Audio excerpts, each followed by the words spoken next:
Hello everyone! Gagawa naman po tayo ngayon ng inutak at ang gagamitin natin ay condensed milk na ube flavor. Pero bago po yan natin umpisahan ay atin muna lagyan ng margarine or butter ang mga llanera na ating gagamitin.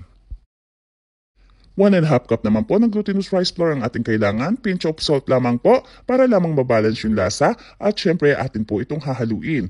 Ang gata naman po natin dito ay 1¼ cup. Ilagay po natin ng pakonti-konti. Pwede po kayong gumamit ng nasa lata at pwede rin naman yung fresh na nyog.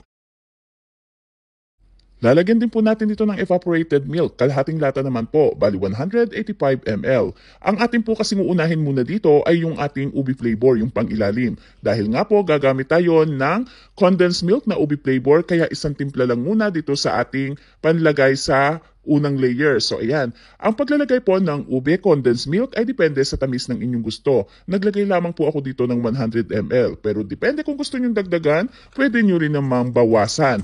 Atin lamang pong hahaluin ito hanggang sa mawala yung mga lumps. Haluin lamang po natin mabuti at mas maganda kung gagamit tayo ng wire whisk.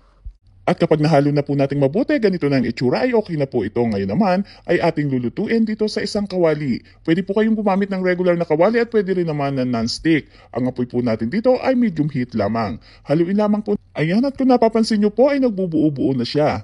Napakabilis lamang po talagang gawin itong inutak. Ang maganda po nito, napakapatok po nito na pangnegosyo dahil nga madali siyang gawin at syempre lalo pa nating pinaisi dahil instead na gumamit tayo ng mga ube halaya na medyo mahal naman, ay gagamit na lamang tayo ng ube condensed milk. Ang lasa naman ay hindi po nagkakalayo, ubing-ube rin yung kanyang first layer. Kaya kung pangnegosyo, ito po ang isang tip na pwede kong ibigay sa inyo. Gamit lang po kayo ng ube condensed milk. Kahit anong brand po, okay po yon. At kapag ganito na po ay okay na ito, ilagay naman natin sa mga llanera na iniready natin kanina.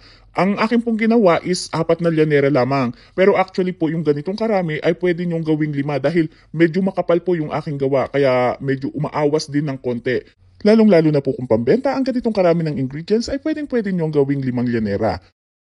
Ngayon naman po ay ating pantayin. Maganda po na gumamit kayo ng silicone na spatula. Kung wala naman po, ay pwede rin yung mga kutsarang plastic or yung mga rice scooper. At kung wala pa rin po, pwede po yung sandok or kutsara, lagyan nyo lamang ng konting mantika para hindi po didikit.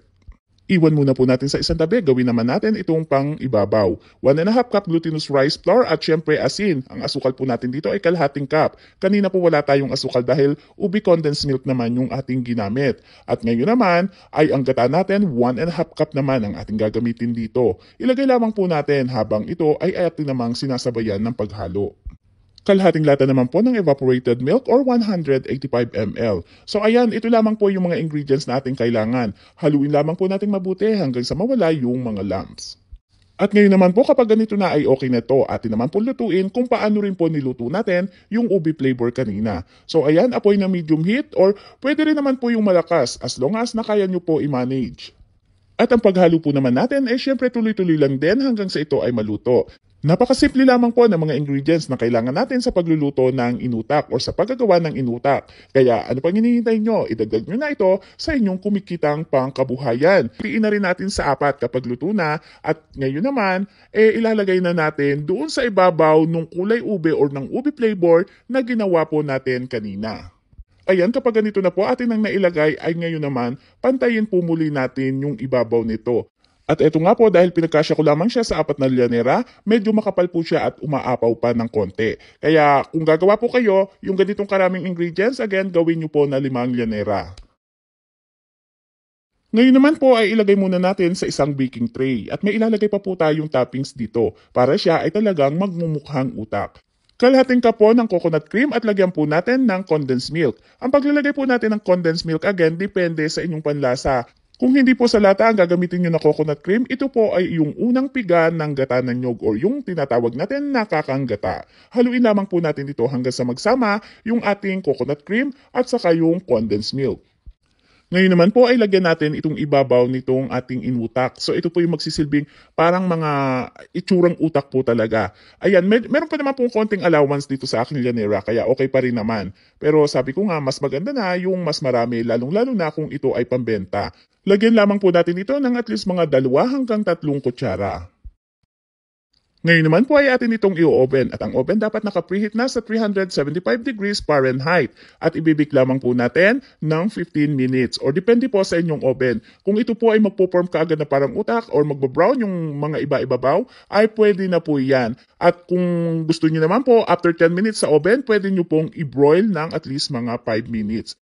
Ayan, kung napapansin nyo po, medyo nagbo-brown-brown na po siya. Pwede nyo pa po itong mas darkan ng konti, depende po sa inyo. Pero sa akin, at least golden brown lamang po. At kapag okay na, ay atin na pong hanguin. So, ganito lamang po yung itsura na sa akin. Pero okay lang po kahit medyo i-dark nyo pa ng konti. At ayan na, ang ating masarap at super easy na inutak recipe. Gamit lamang po ang ube condensed milk na ihahalo sa ating glutinous rice flour. Makakagawa na kayo ng pangnegosyo at pwedeng-pwede rin na pangregalo or pang merienda ng buong pamilya.